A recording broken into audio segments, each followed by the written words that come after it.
వృత్తి circle inspector ఉద్యోగం ప్రవృత్తి రియల్ ఎస్టేట్ దందాలు.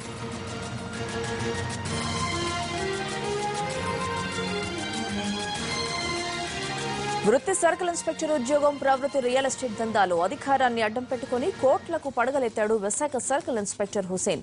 ఆదాయానికి మించిన ఆస్తుల వ్యవహారంలో ఏసీపీకి దొరికిపోయాడు. వైజాగ్ సిటీతో పాటు శ్రీకాకుళం, విజయనగరం, బెంగళూరు ఇంకా చాలా చోట్ల ఏకకాలంలో దాడులు చేస్తున్నారు ఏసీపీ అధికారులు.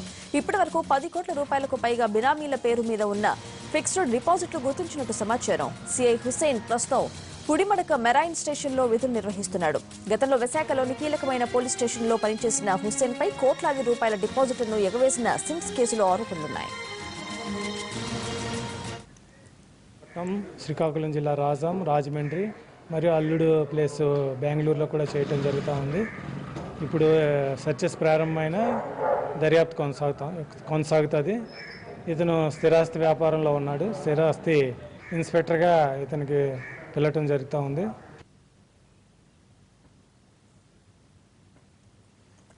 విశాఖలో మెరైన్ సిఐ హుస్సేన్ ఇంటిపై దాడులు చేసిన ఏసీబీ 2 కోట్ల రూపాయలకు పైగానే అక్రమ ఆస్తుల్ని గుర్తించింది. పూర్తి వివరాలు మా కరెస్పాండెంట్ రవిచంద్ర అడిగి తెలుసుకుందాం. రవి, మెరైన్ సిఐ ఇంటిపై ఏసీబీ దాడికి సంబంధించిన వివరాలేంటి?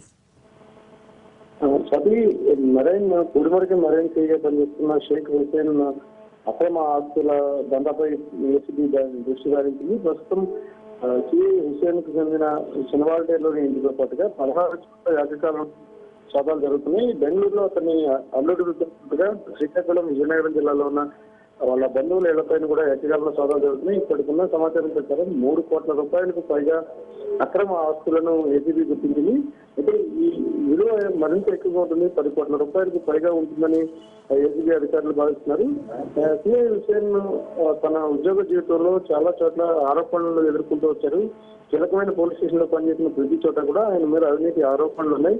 రియల్ ఎస్టేట్ వ్యాపారులతో కూడా సంబంధాలు పెట్టుకుని భారీగా రియల్ ఎస్టేట్ దందాలు కూడా చేసినట్టుగా ఏసీబీకి చాలా కాలంగా ఇన్ఫర్మేషన్ ఉంది. కొంతకాలం క్రితం ఉత్తరాంధ్ర జిల్లాలో వేల కోట్ల రూపాయల బిజినెస్ చేసి ప్రజలకు కట్టుకోపం పెట్టిన సిమ్స్ కేసులో కూడా ఈయన పాత్ర మీద అనేక ఆరోపణలు వచ్చినాయి. అప్పట్లో కొత్త సిఐగా పనిచేస్తుండగా సిమ్స్ స్కామ్ వెలుగు చూసింది. అయితే నిందితులను అరెస్ట్ చేయడంలో కానీ లేకపోతే నిందితులను పట్టించే క్రమంలో కొంత గోల్మాలకు ఈయన అర్పించారన్న వాదనలు కూడా అప్పుడు నుంచి ఆ క్రమంలోనే ఉన్నతాధికారులు ఆయన సస్పెండ్ కూడా చేయడం జరిగింది.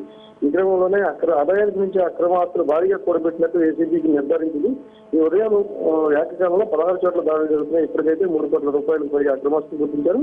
ఈ 10 కోట్ల రూపాయలకు పైగా ఫిక్స్డ్ డిపాజిట్లు ఉన్నట్టుగా మనకి సమాచారం అందుతుంది. అయితే దీన్ని అధికారికంగా నిర్ధారించాల్సి ఉంది. స్వాతి, ఇటీవల కాలంలో ఈ స్థాయిలో ఒక సర్కిల్ ఇన్స్పెక్టర్ దగ్గర ఆదాయానికి మించిన ఆస్తులు తీసుకో దొరకడం ఇదే ప్రధానంగా మనం చెప్పుకోవచ్చు.